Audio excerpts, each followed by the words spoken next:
여러분 안녕하십니까? 라이브 정책회의 일부 차현주입니다. G7 정상회의에 초청받은 이재명 대통령이 트럼프 미국 대통령과 만났습니다. 한반도 평화와 중동 문제 등과 관련해 의견을 나눴는데요. 유럽 순방 성과 집중 조명해봅니다. 올봄 산불 피해가 큰 폭으로 줄었습니다. 특별 포상을 받을 만큼 큰 성과를 얻었는데요. 재난은 막고 규제는 합리화한 지난 1년간의 산림정책, 정책 인사이드에서 자세히 짚어봅니다. 라이브 정책회의 일부, 먼저 오늘의 정책 소식부터 전해드립니다.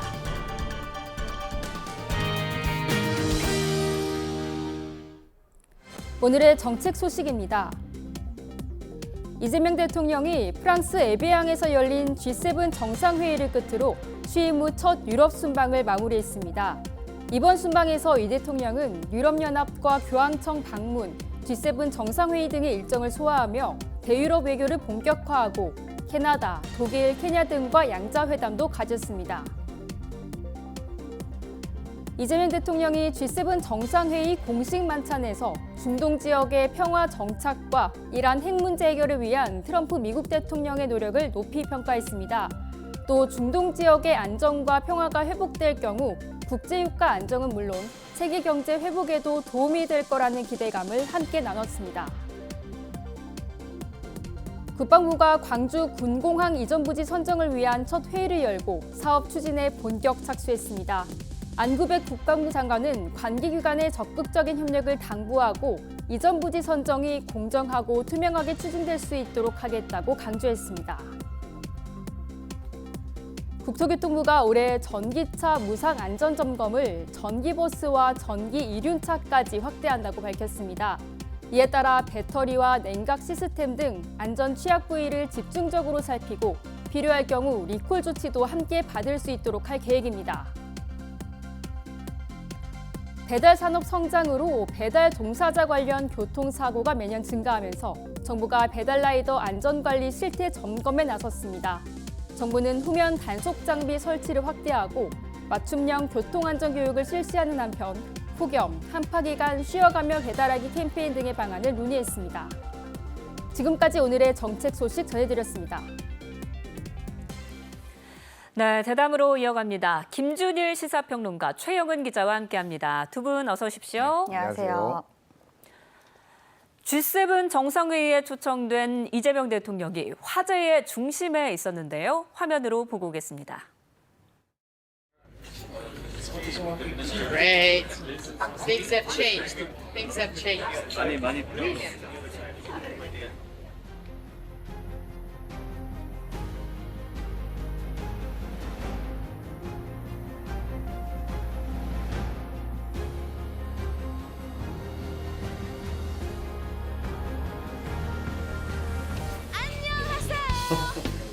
적당히 많이 시원해 기분이 너무 좋아요.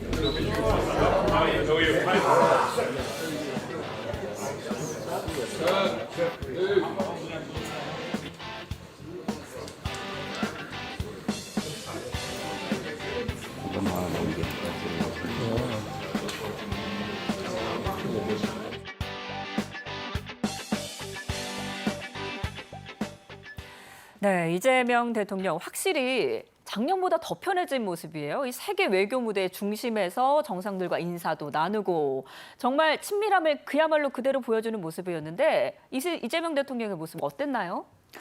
저는 뭐 방송에서 이런 표현 적절할지 모르겠는데 약간 핵인싸? 핵인싸. 네, 그런 느낌 아니었나 싶은데 네, 그만큼 모임을 잘 주도하고 어울린다라는 뜻이잖아요. 맞습니다. 처음에 등장할 때부터 기억하시겠지만 이제 그 의장국인 프랑스 마크롱 대통령이 행사장에서 이 대통령한테 하와이유 하면서 막 인사를 건넸잖아요. 근데 이게 네. 사실 서구 문화라서 조금 어색하거나 좀 부끄러울 수가 있는데 오히려 대통령 막 두 팔 벌려서 포옹하면서 I'm so happy 이러면서 반가운 모습 표현을 했는데 이 기념 촬영 전후에 이후에도 뭐 독일 총리, 영국 총리 할 것 없이 계속해서 스몰 토크 나누는 장면 포착이 됐고요. 네. 여기에 그치지 않고 아까 화면 보신 것처럼 그 확대 회의 진행되는 그 과정 회의장에서 무엇보다 이 룰라 대통령이 잠시 혼자 앉아있던 시간이 있었는데 먼저 다가가서 말을 건네는 모습이 중계화면에 잡혔어요. 네. 거의 20분이나 그 앉은 자리에서 대화를 이어갔는데 마지막에 룰라 대통령이 어깨를 이렇게 툭툭 치면서 엄지를 촥 이렇게 올리더라고요. 그 장면 보였는데 그만큼 이제 우리 대통령 뭔가 친화력 있게 친근감 있게 그 회의장에서 뭔가 활약을 하지 않았나 이런 생각이 들고요. 이뿐만 아니라 초청국 정상들이 참석하는 만찬이 있었는데 이 자리에서 트럼프 대통령이랑 2시간이나 함께 시간을 보냈거든요. 이 예. 내용 다시 한번 이따 짚어보겠습니다. 네, 뭐 트럼프 대통령도 그렇고 마크롱도 그렇고 멜로니, 룰라, 모디 다 정상마다 결이 다 다른데 정상 맞춤형으로 이렇게 친밀감을 보여주는 모습도 인상적이었어요.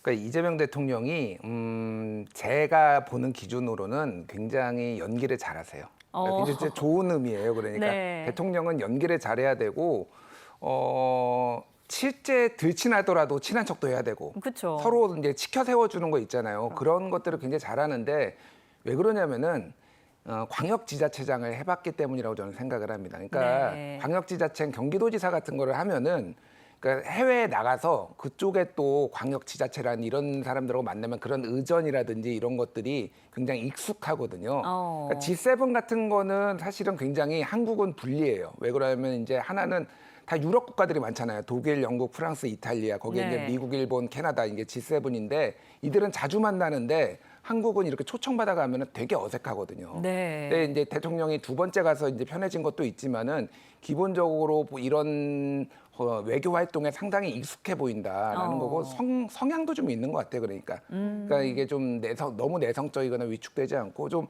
전직 대통령하고 비교하는 게 좀 그렇긴 한데 예전에 네. 윤석열 대통령이 G20 기억하실지 모르겠는데 2022년 11월에 G20 인도네시아에서 열린 적이 있어요. 그때 네. 굉장히 화제가 됐던 장면이 김건희 여사가 야, 나가 이렇게 그런 적 있었죠. 예. 근데 윤석열 대통령은 한 번도 안 해본 거예요. 그런 아, 거를. 그러니까 네. 굉장히 위축되고 사실은 스몰 토크를 하기가 어려운데 이재명 대통령은 저게 굉장히 큰 장점이다. 그렇게 보입니다. 네, 또 이재명 대통령 그리고 트럼프와의 만남도 화제였는데요. 어떤 장면이었을지 화면으로 확인하시죠.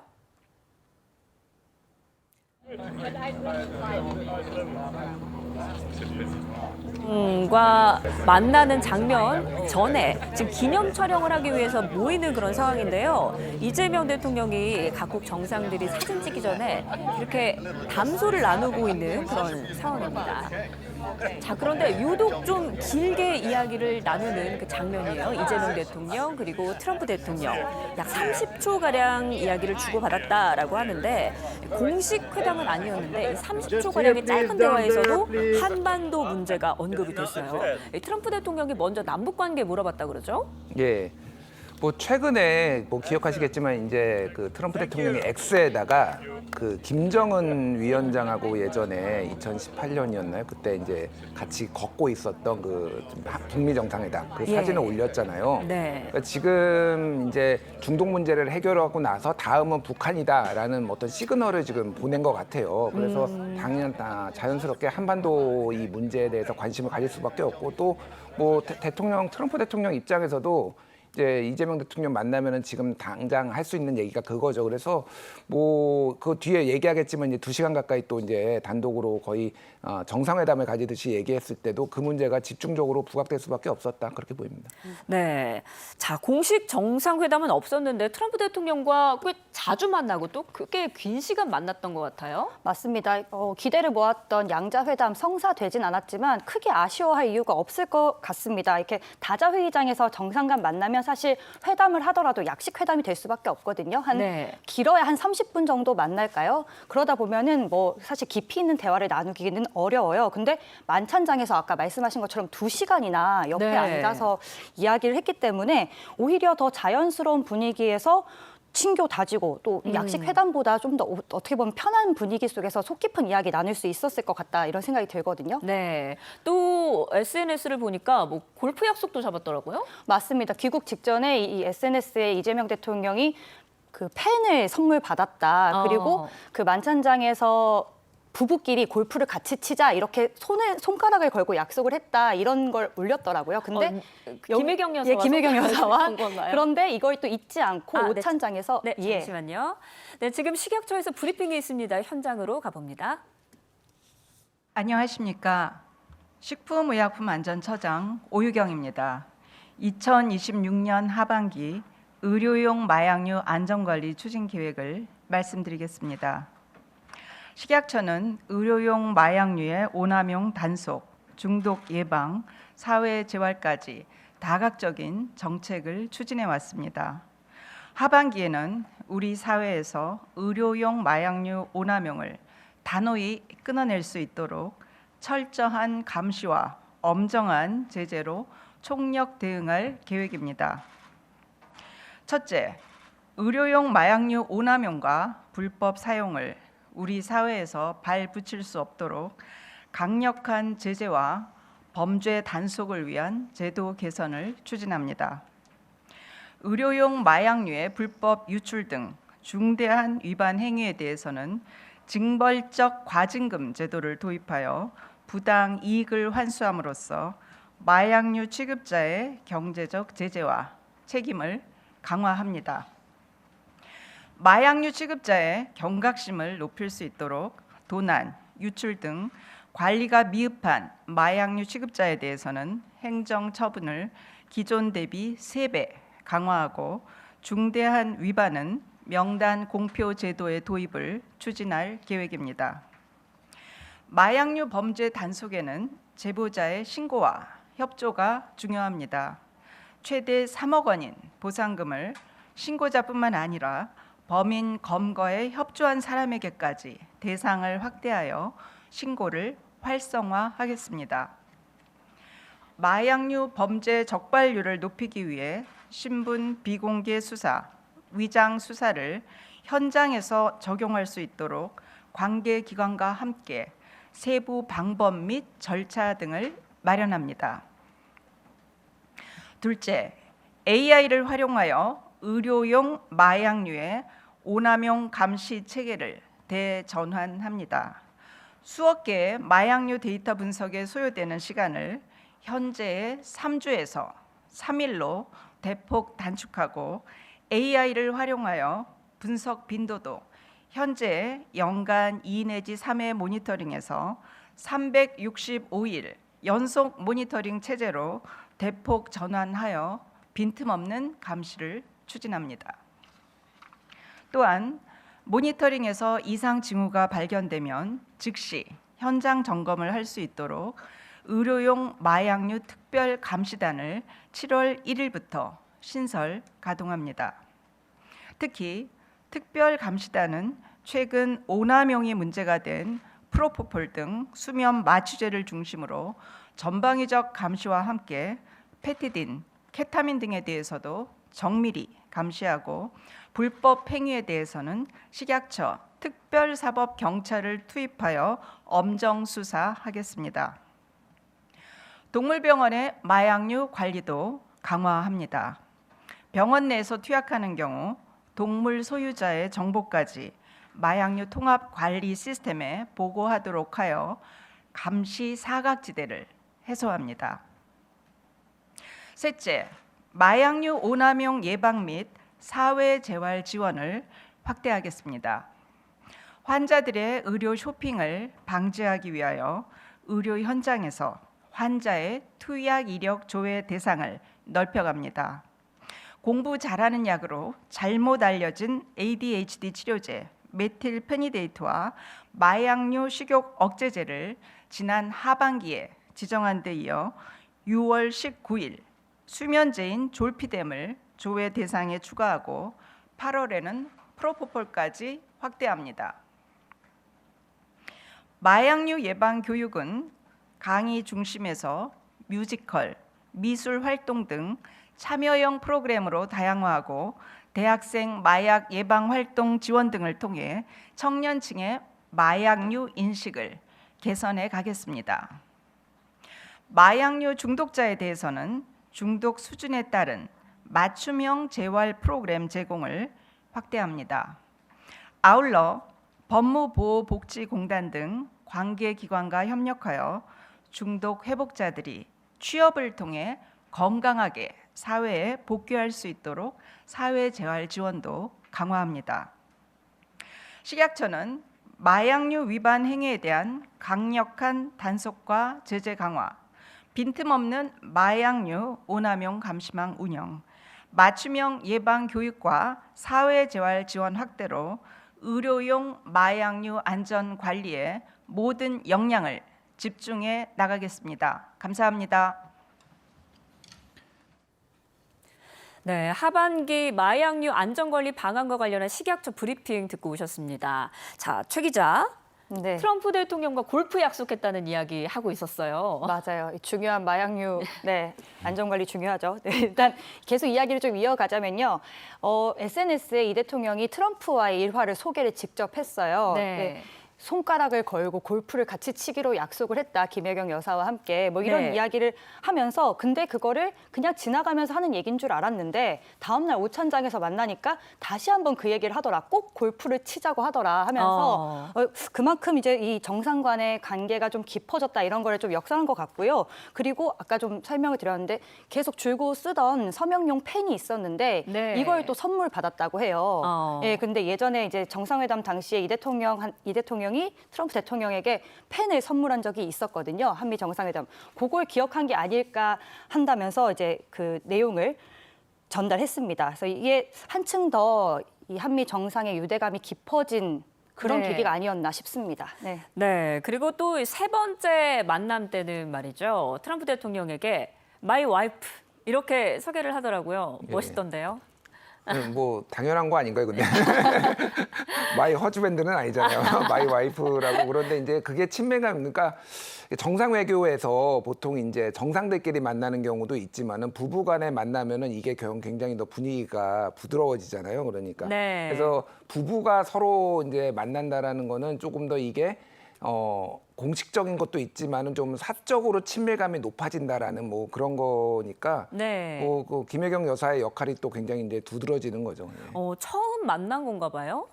트럼프 대통령과 김혜경 여사가 만날 일이 없었죠 지금까지는. 예. 그래서 그렇군요. 공식적으로 지난번에 에이펙 정상회담에서도 개별적으로 만났는지는 모르겠습니다만 그때도 일단은 그죠 정상회의 중심으로 있었으니까 업무 중심으로 그때 됐잖아요. 그래서 네. 그때도 아마 보지 못한 걸로 지금 보입니다. 예. 그랬군요. 또 국빈 만찬에서는 옆자리에서 2시간 동안 대화를 했는데 사실 이 옆자리에 앉는 것 자체도 상당한 의미가 있잖아요. 그러니까 G7이기는 하지만은 네. G7에도 어쨌든 서열이 있는 거잖아요. 네. 굳이 따지자면은 뭐 미국이 최강대국이고 사실 그동안 이제 G7에서 최근에는 G6과 6와 그리고 미국의 대립각이 좀 있었어요. 그러니까. 그러니까 미국이 이제 뭐 나토를 이제 뭐 탈퇴하겠다 뭐 이런 것도 있었고 네. 이제 본인 중심으로 이제 이런 거를 세계 질서를 재편하려는 거에 대한 갈등이 있었는데 최근에 이게 좀 봉합이 되기는 했습니다. 하지만 트럼프 대통령이 이 G7에서 가장 중요한 거는 누구나 알고 있고 누구나 이제 대화를 하려는 거잖아요. 근데 네. 공식적인 정상회담이 아닌데 2시간 동안 저렇게 얘기를 한 거가 저는 더 의미가 있다라고 보는 거죠. 그러니까 별 얘기를 다 했을 거 아니에요. 그러니까 거기서 그러니까요. 우리가 이제 모르는 내용, 후일담이 나오기는 하겠지만은 중요한 이제 북한 문제뿐만이 아니라 굉장히 내밀한 얘기, 정치 국내외 정치 현안까지 아마 대통령끼리 굉장히 많은 얘기를 나눴으리라고 봅니다. 네, 뭐 트럼프 대통령이 이전에 또 얼마 전에 김정은 위원장 사진을 SNS에 툭 던졌잖아요. 그러니까 뭐 북미 관계 개선이랄지 다양한 뭐 얘기가 있었을 것 같아요. 예, 그러니까 대통령이 이제 중동 문제를 해결한 것처럼 북한 문제를 해결해달라고 요청을 했다라는 거잖아요. 그러니까 사실 뭐 냉정하게 얘기하면은 그 이란 전쟁이 잘 해결됐다고 보기는 어렵습니다. 네. 미국에서는 난리가 났거든요. 지금. 그러니까 약간 굴욕적이다라고 이제 얘기가 나올 정도로 그래요. 오늘 이제 언론에서 MOU 블룸버그나 이런 데서 MOU가 내용이 나왔는데 대체적으로 더 맞는 내용인데 이란에 너무 퍼졌다 지금 이런 불만들이 나와요. 얻는 건 딱히 없고. 예, 어쨌든 근데 트럼프 대통령 입장에서 보면은 여기에서 체면을 구겼는데 올해 11월에 중간 선거를 지금 치러야 되잖아요. 그렇죠. 그거를 만회를 해야 되는 상황입니다. 네. 그럼 뭘로 할 수 있을 것인가? 북한하고의 과거에 좋았던 뭐 김정은 위원장과의 브로맨스 뭐 이런 관계도 있었고 그러니까 이거를 해야 되면은 어쨌든 한국의 도움이 지금 필요한 거고. 네. 그래서 그 부분에 있어서는 굉장히 이해관계가 지금 맞아 떨어졌을 가능성이 상당히 높다. 네. 자, 지금 G7 정상들이 공동 성명을 발표를 했는데 여기에도 이제 북한 비핵화 관련 내용도 담겼습니다. 어떤 내용인가요?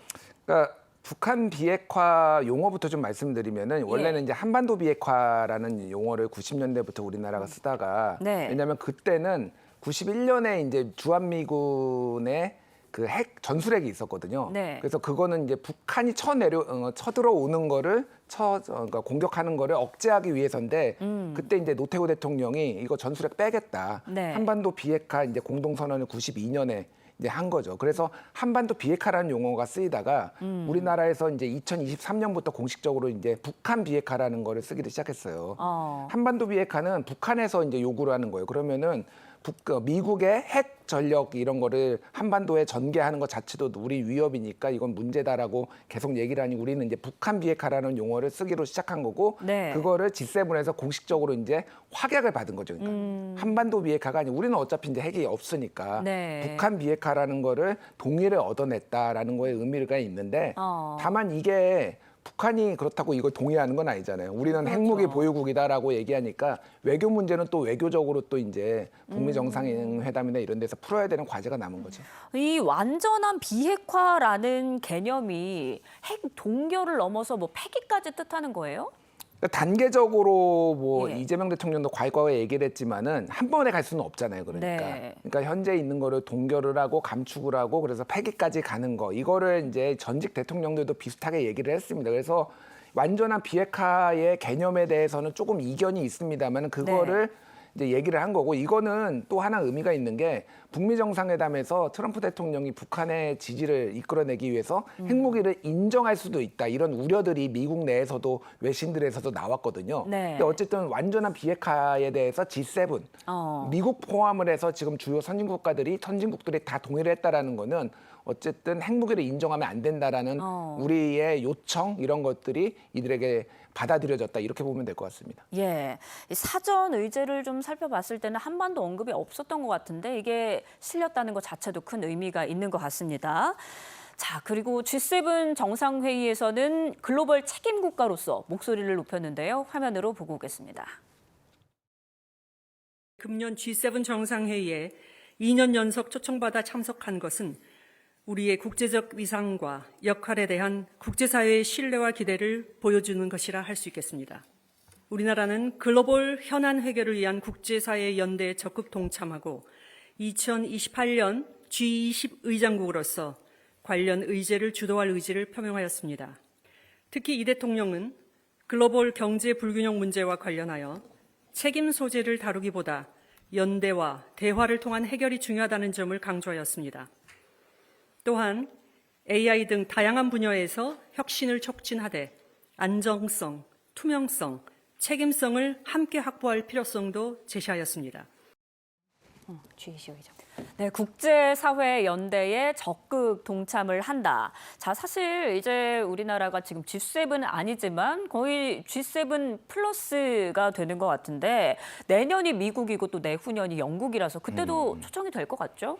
그러니까 우리나라가 이제 G7에 참석한 초청으로 G7에 참석한 역사를 보면은 이명박 대통령 때 처음으로 그때 참석을 했었어요. 그때 네. 2008년에 그리고 G20도 우리가 열었으니까 여러모로 그런 외교적 배려가 있었던 거고 그다음에 최근에 있었던 때는 2021년 그리고 2023년 그리고 2025년 이제 경년으로 가다가 2년 연속 이제 2026년에 된 거잖아요. 네. 2021년 때는 문재인 정부 때인데 이때는 팬데믹 상황을 효과적으로 굉장히 효율적으로 우리가 방역을 했다. 그거에 대한 어떤 초청 성격이 강했고 2023년에는 이제 일본이었거든요, 그때. 네. 그래서 한일 관계가 좀 개선이 되고 이런 것들에 대해서 일본의 주도로 이제 초청이 됐다. 2025년은 뭐 다 아시겠지만 불법 비상계엄, 내란을 극복하고 평화적으로 민주주의를 정착시키는데 상당히 세계가 이제 인정을 한 건데 네. 올해는 아시겠지만은 이게 내용이 보면은 AI 막 이런 내용이거든요. 네. 그러니까 한국의 이제 전략적 중요성, 경제적 중요성이 매우 강화됐다라고 보면 될 것 같습니다. 그래서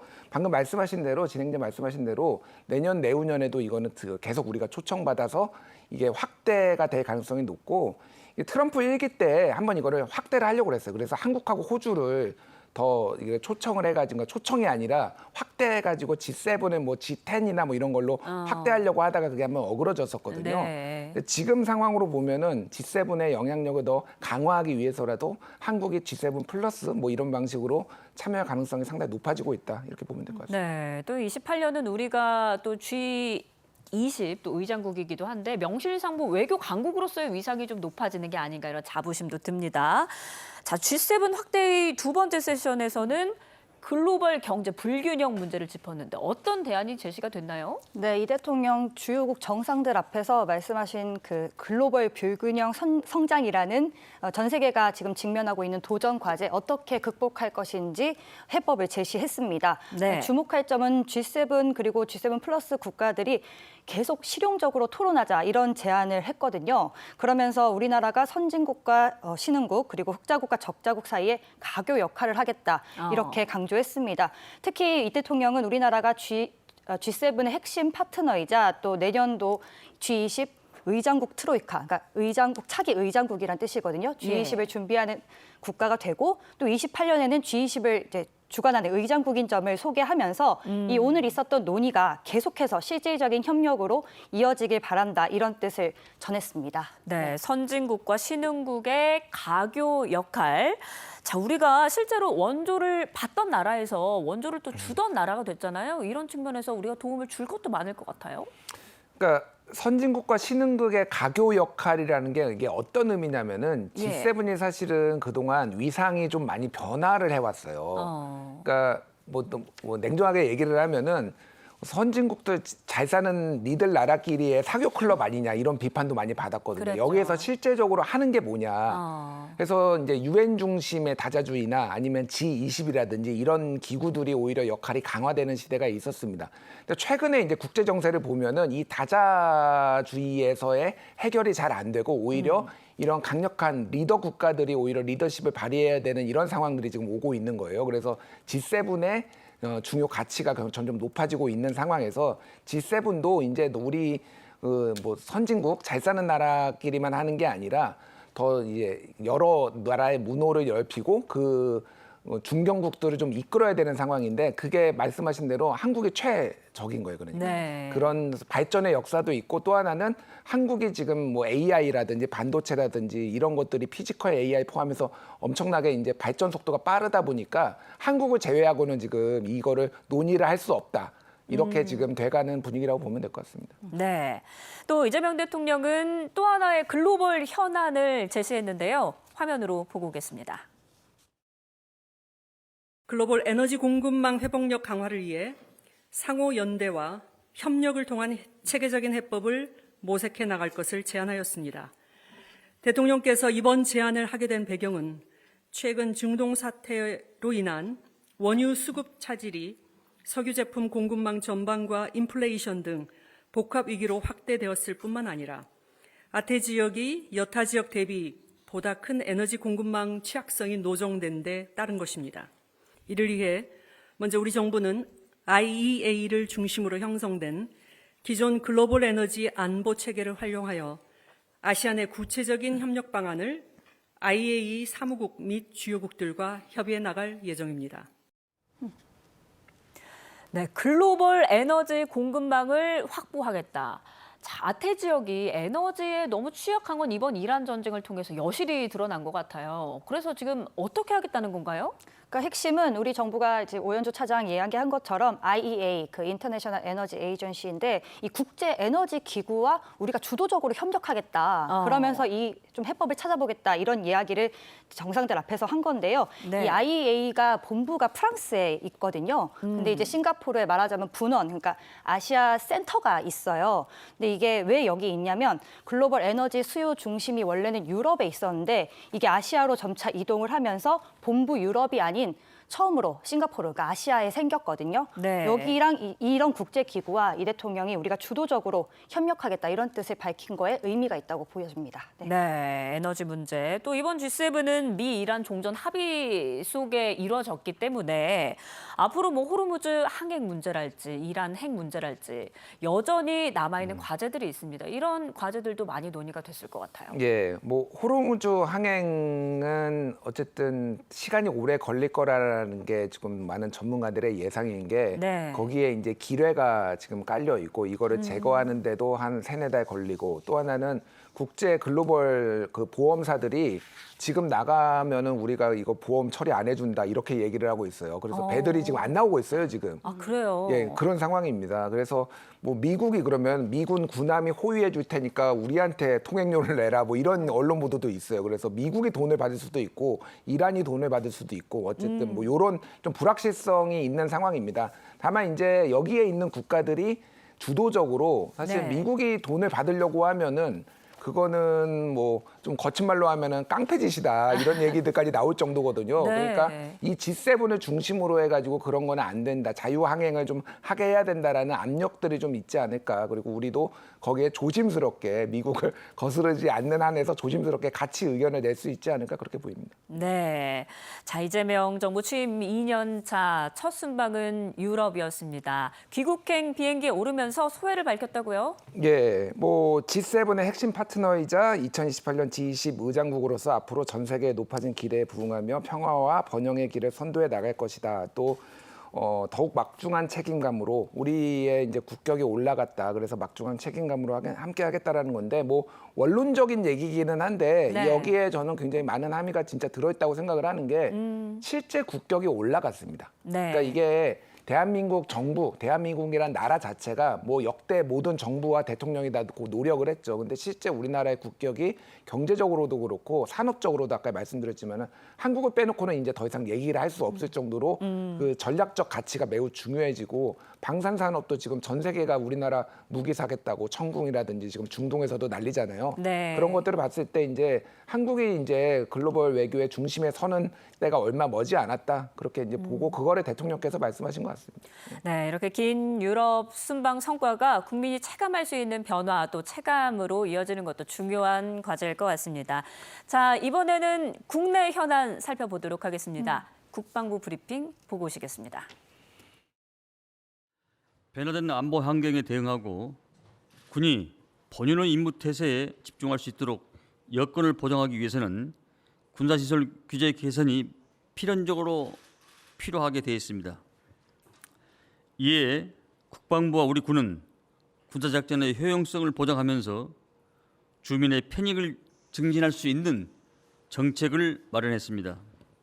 민통선은 평균 6km 정도의 조정이 가능하며 여의도 면적의 약 90배에 이르는 통제 보호구역이 제한 보호구역으로 완화될 것으로 예상됩니다. 민통초소 이전 경계 펜스와 CCTV 설치 등 통제 수단을 보완하여 27년부터 단계적으로 민통선을 조정하겠습니다. 네, 군사시설 규제 개선이 필연적이다. 자, 보호구역을 푼다는 이야기인데 얼마나 어떻게 푸는 거예요? 이게 우리 정부 국정 과제거든요. 미국은 예. 상생을 위한 국방 분야 규제 완화 일환으로 이제 사업이 추진되는데 말씀하신 것처럼 민간인 통제선, 그러니까 민통선이라고 하는 걸 쉽게 말하면 올리는 겁니다. 그 북한 쪽으로 조금 더 올리는 거죠. 그럼 그 구역만큼 이제 구역이 또 확대가 되잖아요. 네. 이 제한 그리고 그 올리는 만큼 조정된 제한 보호 구역의 기준도 조정을 해서 말하자면 이제 전체적으로 여의도 90배 규모가 되는 통제 보호 구역이 제한 보호 구역으로 바뀌고 네. 이 제한 보호 구역의 기준 자체도 재설정해서 여의도의 면적 150배가 되는 이 제한보호구역의 해제도 추진을 함께 하는 겁니다. 그래서 네. 결론적으로 굉장히 큰 지역 그 면적이에요. 240배 규모가 될 전망인데요. 이게 이제 좀 자세히 설명을 드리자면 아까 안규백 장관이 설명을 했는데 민통선이 주로 이제 군사분계선 그 MDL 이남 평균 8km 거리에 다 위치해 있는데 이게 뭐 지역마다 8km인 데도 있고 10km인 데도 있고 이격이 좀 있는데 이걸 전체적으로 한 2km씩 위로 올리는 겁니다. 네, 그리고 이렇게 되면은 이제 평균이 약 6km 선으로 이제 올라가는 거거든요. 이런 식으로 해가지고 국방부가 올해 하반기부터 부대별로 이게 뭐 적정한지 또 뭐 문제는 없는지 지형을 측정을 해가지고 순차적으로 제한보호구역 해제에 들어간다는 그런 사업 내용입니다. 네, 여의도 구역의 150배 상당히 넓은 면적의 규제가 풀리게 되는 건데 이 부분이 이재명 대통령이 강원도민에게 이미 약속을 했던 사항입니다. 화면으로 보고 오시죠. 전국 최대 관광지이기도 하고 최고의 청정 지역이기도 한데 또 한편으로 보면 남북 대치에 따른 엄청난 희생을 치르고 있는 지역이기도 합니다. 강원도의 접경지대에 사는 게 죄인인 거죠. 얼마나 억울했겠어요? 누가 뭐 거기서 태어나고 싶었답니까? 휴전선이 하필이면 왜 거기다 그어진 거예요? 특별한 희생을 치르는 지역이나 집단, 사람들에 대해서는 우리 공동체가 그로 인해서 얻는 편익, 이익이라고 하는 게 있잖아요. 뭐 편익의 일부를 떼서 채워줘야죠. 누구도 어떤 지역도 특별히 억울하지 않게 그런 세상을 만들어보자. 네, 접경 지역 주민들의 말로 다 못하는 불편이 있었다는 겁니다. 자, 평론가님. 예. 민간인 통제선을 조정을 하면 이거 어떻게 달라지는 건가요? 그 뭐 앞에 이제 기자님이 잘 설명을 해주셨지만은 예. 여의도의 150배 정도의 이제 거기에 있는 그 땅들이나 이런 것들이 이제 재산권을 쉽게 하면 행사할 수 있게 되고 거기를 본인이 원하는 방식으로 이제 사용을 할 수 있게 되는 거죠. 근데 저는 이제 뭐 이거는 어느 정도 불가피한 조치라고 보는데 네. 핵심은 사실은 한반도 평화예요. 그러니까 뭐 아무리 여기 풀어줘도 갑자기 전쟁 날 것 같다라고 하면 여기다가 무슨 투자가 되겠습니까? 뭐 이게 되겠습니까? 결국은 이제 농사를 더 짓거나 뭐 요 정도 수준이기 때문에 네. 결국은 한반도 평화가 얼마나 안정적으로 여기에 안착돼 가지고 여기에서 전체적으로 조금 이 재산권을 행사할 수 있는 분위기가 되느냐 이게 중요한 것 같고 또 하나는 지금 이게 이제 미국 쪽하고 어느 정도가 협의를 됐는지는 제가 잘 모르겠어요. 그 부분이. 네. 그래서 지금 뭐 그 미국에서 보이스 오브 아메리카 이쪽에서는 지금 그 보도한 거에 따르면은 미국 쪽의 입장을 지금 우리가 문의해 놓은 상황이다. 이렇게 좀 나오거든요. 그래서 미국하고 이거는 좀 협의가 필요한 부분이니까 뭐 우리가 승낙을 받을 입장은 아니더라도 예. 이게 이제 어떤 남북 관계나 이제 군사적 긴장 이런 것들에 영향을 줄 수가 있는 거기 때문에 네. 그 부분이 조금 협의가 잘 돼야 되겠다 이 생각이 듭니다. 자, 이뿐만 아니라 불필요한 군사 장애물이 여기에 설치되어 있었다 그래요. 이것도 철거하고 또 출입 관리 체계도 바뀐다고 하는데 어떻게 바뀌나요? 맞습니다. 저도 이번에 이걸 취재하면서 알았는데 접경 지역에 가보면 길에 굉장히 뜬금없이 이렇게 나무 기둥 같은 큰 콘크리트 덩어리들이 막 놓아져 있더라고요. 네. 파주나 이런 곳에 가면 그냥 뜬금없이 그런 구조물들이 있어요. 이게 용치라고 하는 건데 북한 전차가 내려오는 걸 막기 위한 구조물, 뭐 장애물 같은 거라고 해요. 용의 이빨이라는 뜻인가요? 예, 그런 것 같습니다. 근데 이게 지금 21세기 AI 시대에 사실 이게 효용성이 있냐? 이런 예, 지금 화면 나오고 있죠. 좀 뜬금없긴 하죠. 이게 미관상으로 좋지도 않고 이걸로 막을 수 있는 전차라면 과연 의미가 있을까? 그래서 이제 이런 것들에 대한 좀 이런 걸 좀 없애자 이런 얘기가 옛날부터 나왔는데요. 주민 불편하기도 하고 미관도 해치고 그래서 이런 군사 장애물 철거하는 사업이 추진이 됩니다. 네, 도로에 돌도 이렇게 떨어지는 것 같아요. 네, 맞습니다. 그래서 올해 후반기부터 이런 것들에 대한 전수조사 시작이 됩니다. 그래서 네. 사업 평가를 해서 개선 계획을 순차적으로 수립할 예정이라고 합니다. 네, 강원도민들이 환영할 내용이겠군요. 자, 지금까지 김준일 시사평론가 최영은 기자와 이야기 나눴습니다. 두 분 고맙습니다.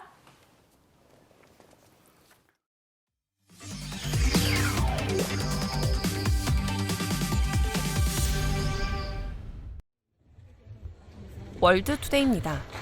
트럼프 대통령이 미국과 이란의 잠정 합의를 자신의 외교적 성과로 평가했습니다. 그러면서 과거 오바마 행정부가 이란과의 핵 합의 당시 수십억 달러 규모의 자금 지원에 나섰지만 실질적인 성과를 거두지 못했다고 주장했습니다. 특히 오바마 전 대통령도 해결하지 못한 문제를 자신이 합의를 통해 풀어냈다며 이번 협상은 누구도 이루지 못했을 성과라고 강조했습니다. But nobody could have made this deal. I mean, the JCPOA done by Obama, he handed him $1.7 billion in cash, gave him hundreds of millions of dollars, gave him billions and billions of dollars. They tried to bribe their way out of it. And you know what the Iranians did? They laughed at work. 한편 트럼프 대통령은 이번 휴전 합의가 최종적인 것은 아니라며 필요할 경우 군사 행동을 재개할 수 있다고 경고했습니다. 이란 최고 협상 책임자가 중국과의 협력 강화를 강조했습니다. 이란과 중국은 단순한 경제 협력 관계를 넘어선 전략적 동반자라고 강조했는데요. 중국이 이란을 단순한 고객이나 사업 상대가 아닌 모든 면에서 진정한 동반 관계로 인식해야 한다고 말했습니다. که باید چین باور کند که باور خواهد کرد که ما یک مشتری و یک همتای کار تجاری نیستیم ما واقعا یک شریکیم با اون نیازمند یک بلوک‌هایی هستیم من روشن میگم این بلوک‌ها حتما باید شکل بگیرن و به نوع الان شکل گرفته هستن 이란 최고 수석 협상가는 또 국제 질서 변화 속에서 새로운 국제 연대가 필요하다며 중국과 이란이 핵심 역할을 할 것이라고 주장했습니다. 아랍에미리트 전통 의상을 입고 사원에서 기도하는 모습의 휴머노이드 로봇이 최근 화제를 모으고 있습니다. 이 로봇은 현지 기업이 개발한 문화 홍보용 로봇으로 전통 문화와 기술을 연결하는 역할을 맡고 있는데요. 소셜미디어에서는 전통과 기술의 조화가 멋지다며 반기는 반응도 있었지만 일각에서는 종교적 공간에 로봇이 등장하는 것에 대한 우려도 나왔습니다. His name is Busneda. We named him as a character, to be close to the culture, the Emirati culture exactly, So we wanted the Busneda to be also very close to the youth, to the kids. Our purpose of taking the Busneda to greet the kids in the mosque and showing them how the traditional way of celebrating the Eid is pure educational, and we had success of that. 개발사는 로봇이 종교를 가질 수는 없지만 교육과 돌봄, 관광 분야에서 교육적으로 활용하기 위해 만들어졌다고 설명했습니다. 이집트 카이로의 한 도심 거리가 거대한 문화예술 공간으로 변신했습니다. 정부가 추진하는 아트 스트리트 프로젝트인데요. 이 거리는 주말마다 야외 문화예술 공간으로 운영되며 거리에서는 음악과 무용, 그림 전시, 전통 공연 등 다양한 프로그램이 무료로 펼쳐집니다. 시민들이 일상 속에서 예술을 접할 수 있도록 하기 위한 정부 주도의 문화 활성화 프로젝트로 시민들의 큰 호응을 얻고 있습니다. رغبة من الحكومة إنها وسط البلد بعد ما تم توضيبه بهذا الشكل الرائع إن هو يتحول إلى محور فني في كل شارع وده طبعا مش غريب أبدا على الشارع المصري. أنا فخورة إن النهاردة يبقى في حاجة في وسط البلد بالجمال والشياكة وعايزة أقول لك كمان حاجة صغيرة أنا لاحظتها الناس منظمة جدا والجمهور في العموم متذوق أي حاجة بتتعرض من الحاجات اللي 이집트 시민들은 해당 프로젝트가 도심의 활력을 불어넣고 있다며 거리 곳곳에 펼쳐진 예술을 감상하며 만족감을 나타냈습니다. 지금까지 월드투데이 전해드렸습니다.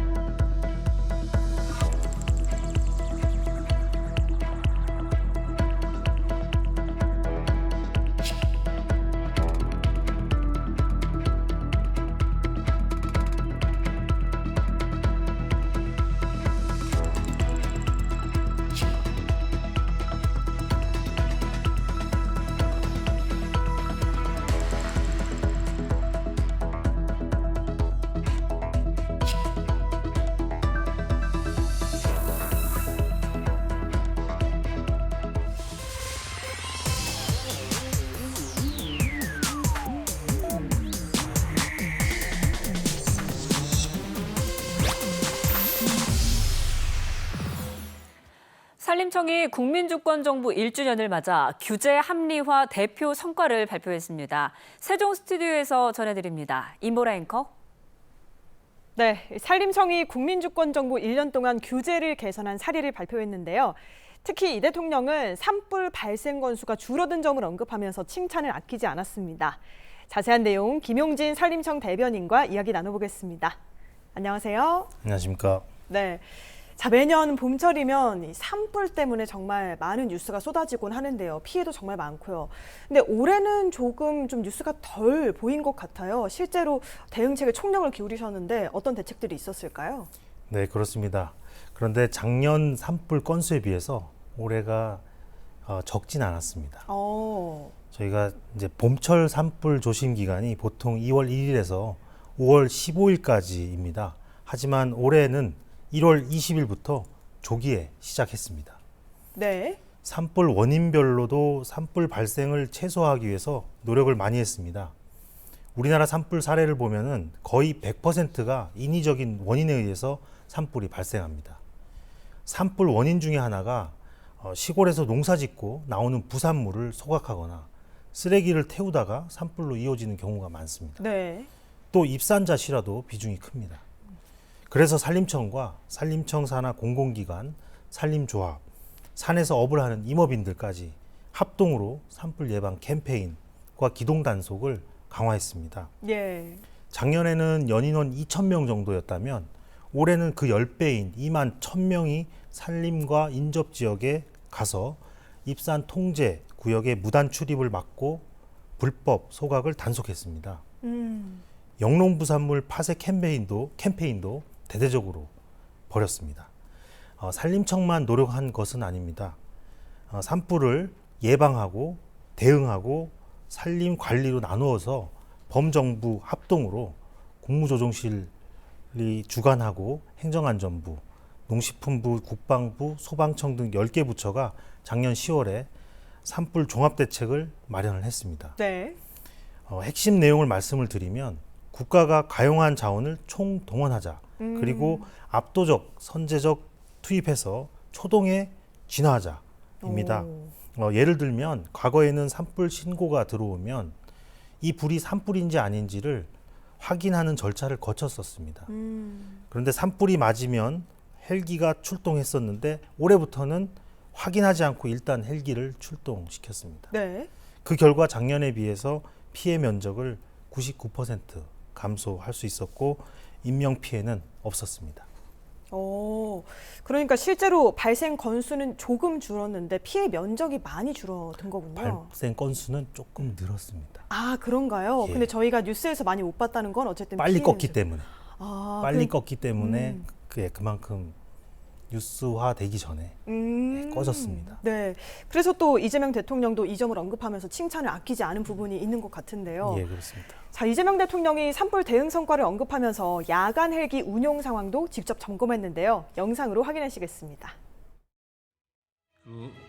작년 겨울부터 올 봄까지 대응을 매우 잘해가지고 네. 삐끗하면 이제 내년에 이 기저 효과 때문에 이제 벌써 걱정이 되고 있습니다. 그 국방부에서 헬기 뭐 좀 협조가 잘 안 된다 이러면 골치 아프실 수가 있죠. 올해 국방부에서 너무 많이 도와주셔가지고요. 작년하고 가장 다른 게 국방부에서 선제적으로 많이 투입해 주셨습니다. 국방부 헬기가 크게 도움이 됐을 거예요. 조기 투입한 게. 근데 그건 어떻게 됐나요 혹시? 그 야간 진화 헬기 운용은 여전히 뭐 어려운 거예요? 8대가 지금 준비가 돼 있고 지금 가용한 조종사가 확보된 게 5대가 있는데요. 말씀 그 봄철 산불 조심 기간이 끝났기 때문에 이제 훈련을 해서 가을철 산불 때는 가동할 수 있는 헬기들을 다 활용할 수 있도록 준비하려고 하고 있습니다. 가을 겨울 산불 때는 그런 얘기 안 나오게. 네, 알겠습니다. 네, 이재명 대통령이 기저 효과를 걱정하실 정도로 올해 정말 성과가 좀 가시적으로 나와서 다행이라는 생각도 드는데요. 자, 이렇게 영상 보신 것처럼 국방부에 이번에 헬기 지원이 많이 된 게 좀 달라진 점으로 손꼽히는데 몇 대나 지원됐고 또 어떤 성과가 있었길래 이런 얘기까지 나왔을까요? 네, 산림청장님 말씀하신 대로 국방부에서 도움을 많이 주셨습니다. 예전에는 필요시에만 저희가 산림청에서 요청했을 때 지원이 나왔었습니다. 네. 그런데 이번에 올해는 143대를 즉각 출동할 수 있도록 상시 대비 체계를 국방부에서 갖춰줬습니다. 오. 그래서 산불 진화에 큰 도움이 됐습니다. 야간에는 근데 좀 더 헬기를 투입할 수 있는 그런 여건이 좀 마련되고 있나요? 네, 그렇습니다. 좀 전에 산림청장님께서 말씀드렸듯이 지금 야간 헬기 투입을 위해서 헬기와 그 조종사들 훈련을 하고 있고요. 대통령님 말씀하신 대로 가을에는 투입할 수 있도록 지금 만전을 기하고 있습니다. 네. 이런 대형 산불, 이렇게 예방 체계도 참 중요하지만 결국에는 나중에 불이 났을 때 혹시라도 빨리 끄는 게 중요하잖아요. 대변인님 말씀하신 것처럼 이 진화할 수 있는 장비들이 들어가기 위해서 임도를 확충해야 한다. 그러니까 산에 낸 길을 이용해야 한다는 얘기가 많은데 어느 정도로 이루어지고 있는지도 궁금한데요. 네, 맞습니다. 그 아나운서님께서 네. 산불 방지의 임도가 중요하다고 말씀하셨는데 맞는 말씀이시긴 한데 임도가 보통 산림 자원을 조성하고 그렇죠. 관리하고 그리고 이제 산불과 같이 산림 재난을 예방 대응하는데 산에 내는 이제 길이라고 보시면 되겠습니다. 예. 산에 이제 차가 다닐 수 있게 되면은 산불 발생 시에 진화 차량과 인력을 신속하게 진입시켜서 확산을 막을 수가 있습니다. 네. 그동안 임도 사업은 개별 법령이나 여러 규정으로 흩어져 있어서 체계적인 추진에 한계가 있었는데요. 이번에 임도의 설치 및 관리에 관한 법률을 제정했습니다. 이 법이 제정되면서 국가 차원의 종합적이고 안전한 임도를 조성하고 관리할 수 있는 기반이 마련됐습니다. 이번 법 제정을 계기로 산림 경영 기반 확충은 물론 산불, 산사태, 산림 병해충과 같이 산림 재난 대응 역량 강화에 기여할 것으로 기대하고 있습니다. 예, 이 법 제정 이야기를 들으니까 이 산불 피해 같은 경우에는 이걸 지원하기 위한 법도 이루어졌다고 하던데 이 부분도 설명해 주시면 좋을 것 같아요. 예, 그렇습니다. 보통 대형 산불이 나면 정부에서 그 재난 및 안전관리 기본법에 따라서 특별 재난 지역으로 선포를 합니다. 네. 일상으로 빠른 회복을 위해서 다양한 지원을 하는데 모두 아시다시피 작년 3월에 발생한 경북, 경남, 울산의 초대형 산불은 네. 주민, 농업인, 임업인, 소상공인, 어업인까지 피해를 많이 입으셔서 현행법으로는 해결하기 역부족이었습니다. 예. 그래서 국회는 이제 특별법을 제정을 했고 이 법이 경북, 경남, 울산 산불 피해 지원법인데요.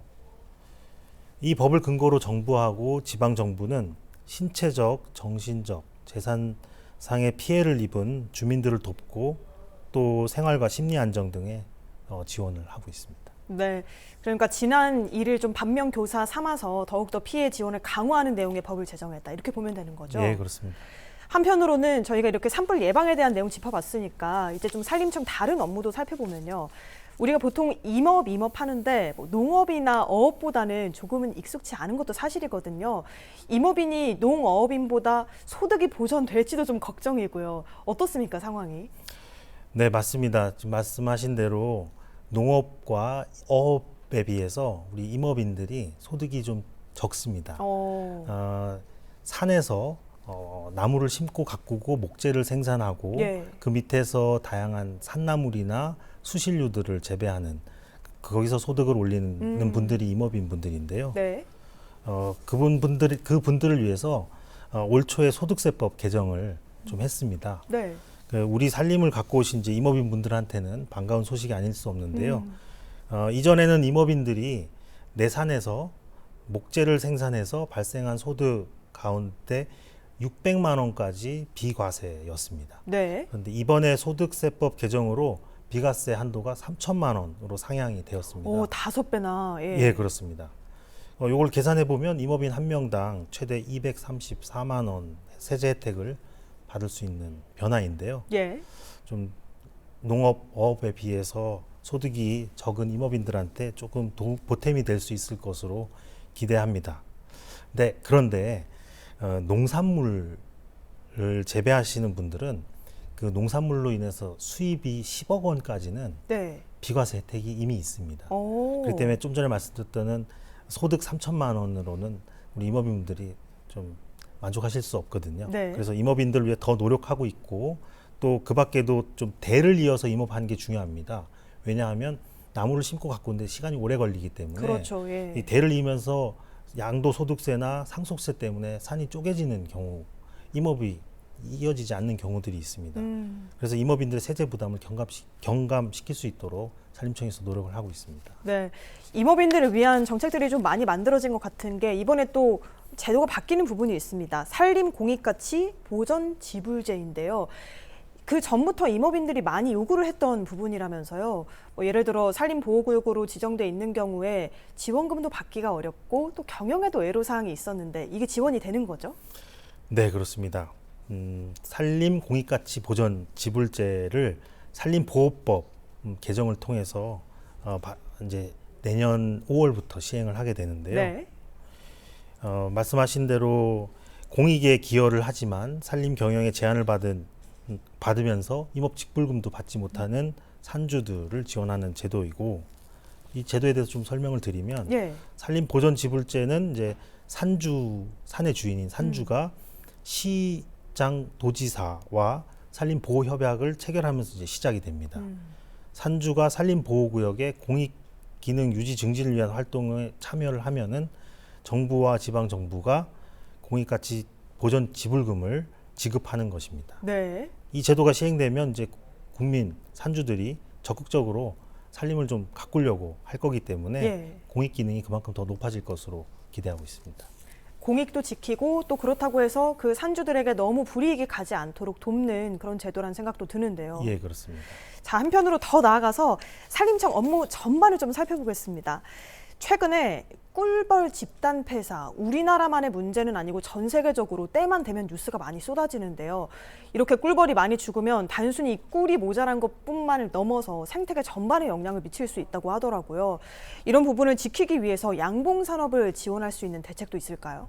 네, 양봉산업은 축산업의 한 종류입니다. 예. 꿀벌이 곤충이기 때문입니다. 꿀벌은 꽃가루 전달을 통해서 이제 산림 생태계에 가장 중요한 역할을 하기 때문에 산림청은 산림 생태계의 다양성 증진을 위해서 양봉산업 지원을 하고 있습니다. 그 꿀이 많이 나는 나무를 밀원수라고 하는데요. 밀원수. 예, 네. 밀원수. 최근 5년간 밀원수림을 18,000헥타르 조성을 했습니다. 5년간. 이 규모는 우리나라가 1년에 나무를 전국에 심는 그 면적이 15,000헥타르거든요. 예. 그보다 더 많은 수준입니다. 양봉산업정책 주관 부처는 이제 농림축산식품부인데요. 네. 여기서 규정하는 밀원식물에 꿀 생산량이 많은 15개의 수종을 추가를 해서 밀원식물의 범위고시를 제정했습니다. 이 수종들은 우리나라 대표 밀원 수종인 아카시 나무보다 더 꿀 생산량이 많습니다. 예. 특히 오는 10월에 시행을 앞둔 밀원수 특화단지의 지정제도를 준비하고 있는데요. 밀원수 특화단지 지정제도가 시행이 되면 양봉인들은 양질의 꿀을 생산할 수 있고 산주들은 양봉인에게 그 특화단지 제공을 한 대가를 받을 수 있어서 농림 상생 그리고 농촌과 산촌 경제 활성화에 기여할 것으로 기대하고 있습니다. 네, 밀원수를 이렇게 인공적으로 조성을 많이 할 수도 있나 보네요. 예, 그렇습니다. 나무를 심을 때 밀원수로 심고 꼭 그 꿀을 생산하기 위한 것뿐만 아니라 나무는 그 아낌없이 주는 나무라고 해서 여러 가지 그 이제 목재 생산과 또 우리 또 먹을 수 있는 그 임산물들을 제공을 하고 있기 때문에 그런 여러 가지 그 역할을 할 수 있는 나무들로 산에다가 심고 있습니다. 좀 어떻게 보면은 전략이 잘 짜여진 것 같은데요. 자, 산림청에서 또 하고 있는 그 정책 중에 하나가 백패킹을 할 수 있는 동서 트레일을 시범 운영하셨습니다. 이걸 산림청에서 한다고 좀 사실 상상하지 못했었는데 성과가 어땠나요? 반응이? 예, 반응이 매우 뜨거웠습니다. 작년 가을에 한 47일간의 그 좀 시범 운영을 좀 했었는데 거기에 참여하신 8만 명의 국민들이 다시 가고 싶다. 라고 10명 중에 9분이 그 답을 하셨는데요. 네. 이걸 좀 말씀을 드리면 동서 트레일입니다. 동서 트레일은 국내 최초로 백패킹이 가능한 장거리 트레일이고요. 명칭에서도 아실 수 있듯이 동쪽인 경북 울진에서 예. 서쪽인 충남 태안까지 5개 시도 21개의 시군 225개의 마을을 잇는 849km나 되는 코스입니다. 네. 그러면 좀 오래 걸리겠네요, 걸으려면? 그럴 것 같습니다. 네. 한참 걸어야 되는데도 불구하고 10명 중에 9분이 다시 가고 싶다고 하죠. 예, 네. 맞습니다. 8만 명이나 이제 작년에 찾아주셨고요. 네. 올 가을에도 시범 운영을 할 계획이고, 아까 이제 244km라고 말씀드렸는데, 예. 거의 2배 이상으로 늘려서 올 가을에 시범 운영을 할 거고, 작년에 나왔던 의견 수렴 결과를 반영을 해서 더 개선을 할 계획이고요. 네. 해외에서도 벌써 시범 사업인데도 큰 주목을 하고 있습니다. 오. 뉴욕 타임즈가 선정한 2026년 가볼 만한 곳 52선에 45위로 이름을 올렸습니다. 네. 또 내셔널 지오그래픽의 2026년 경관 25선에도 선정이 되면서 세계가 주목하는 K-트레일 브랜드로 자리매김하고 있습니다. 네, 시범 운영만 했는데도 벌써 이렇게 해외 인기를 끌 만큼 굉장히 또 큰 대표 산업 중에 하나가 되지 않을까 싶기도 한데요. 자, 그만큼 K 등산에 대한 인기는 국내뿐만이 아니고 참 국외에서도 뜨겁습니다. 저 얼마 전에 뉴스를 보니까 뭐 설악산 탐방로 재개방했을 때 오픈런을 해서 많은 분들이 찾아가셨더라고요. 국내뿐만이 아니고 또 해외 관광객 분들까지 예. 이렇게 또 산에서 주는 치유의 힘이 만만치가 않은데요. 그걸 연계해서 또 산림 복지 서비스를 누구나 이용할 수 있도록 이번에 더 확대했다고요? 네, 먼저 아나운서님께서도 말씀하셨지만 조금 부연 설명을 네네. 해드리고 싶은데요. 산림 복지 서비스라는 것은 숲을 활용해서 교육, 휴양, 이제 치유, 등산뿐만 아니라요. 그렇게 산림청에서 이제 국민 누구나 일상 속에서 숲의 혜택을 누릴 수 있도록 대상과 내용을 폭넓게 확대하고 있는 정책입니다. 예. 이거에 대해서 좀 설명을 드리면 취약계층 등 사회적 약자를 위한 지원을 늘려가고 있는데요. 지난해 약 3만 명한테 마음 건강 회복, 사회 복귀, 자립 역량 강화를 위한 복지 서비스를 제공한 데 이어서 올해는 그 규모를 10% 더 늘릴 계획이고요. 또 경제적 부담 없이 숲을 이용할 수 있도록 저희가 산림복지 서비스 이용권을 7만 5천 명한테 또 제공을 해서 이 이용권으로 자연휴양림, 치유의 숲, 산림교육센터 이런 시설과 프로그램을 이용하실 수 있습니다. 특히 올해는 산림치유를 국민의 마음건강 정책과 적극 연계를 합니다. 네. 생명존중희망재단 등과 협력을 해서 5종류의 자살 예방 특화 산림치유 프로그램을 개발하였고 자살 고위험군과 고립이나 은둔 등 잠재적 위험군을 대상으로 숲을 통한 정서회복 프로그램을 운영하고 있습니다. 연말까지 10,000명 참여를 목표로 하고 있고요. 네. 또 말씀을 드리면 예. 학생들이 어릴 때부터 좀 숲의 가치를 배우고 체험할 수 있도록 초등학생들을 대상으로 방과 후 숲 교육을 하고 있는데 작년까지는 1, 2학년들 대상이었고 올해부터는 전학년을 대상으로 확대를 했습니다. 이렇게 산림청은 국민의 생애 주기와 생활 여건을 고려하면서 또 자살 문제와 같이 사회 문제도 해결하기 위해서 국민이 숲에서 건강과 휴식을 누릴 수 있도록 산림복지 서비스를 제공하고 있습니다. 네. 산불 예방부터 산림 복지 서비스 여러 가지 산림청 정책까지 저희가 쭉 살펴봤는데요. 더 드리고 싶은 질문이 많은데 오늘은 좀 시간 관계상 마지막 질문을 드려야 될 것 같습니다. 자, 앞으로 또 우리 숲, 산 그리고 그걸 이용하는 국민들을 위해서 어떤 계획이 있으신지 궁금합니다. 사실 산을 이용하는 임업인들, 네. 국민 여러분들이 느끼시기에 좀 불필요한 행정 절차들이 많이 있다고 느끼실 겁니다. 그래서 정부와 지방 정부는 자체적으로 개선 노력을 하고 있지만 국민 여러분들께서 현장 목소리를 알려주시면 더 빠르고 정확하게 규제를 개선할 수 있는데요. 네. 이렇게 산림청에서는 그 국민 여러분들의 그 임업인들의 행정 절차를 간소화해달라는 의견을 간담회와 토론회를 수시로 개최해서 예. 접수를 하고 있습니다. 이를 통해서 계속해서 개선을 해 나갈 계획입니다. 네, 앞으로 또 국민들, 임업인들과 소통하면서 더욱더 좋아질, 개선될 그런 산림 정책들 기대해 보도록 하겠습니다. 예. 자, 지금까지 김용진 산림청 대변인과 이야기 나눴습니다. 오늘 말씀 고맙습니다. 고맙습니다.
우리나라 시간으로 내일 오전 10시 멕시코와의 월드컵 조별리그 2차전이 열리게 되는데요. 경기가 열릴 과달라하라는 우기에 접어들며 밤마다 비가 내리곤 합니다.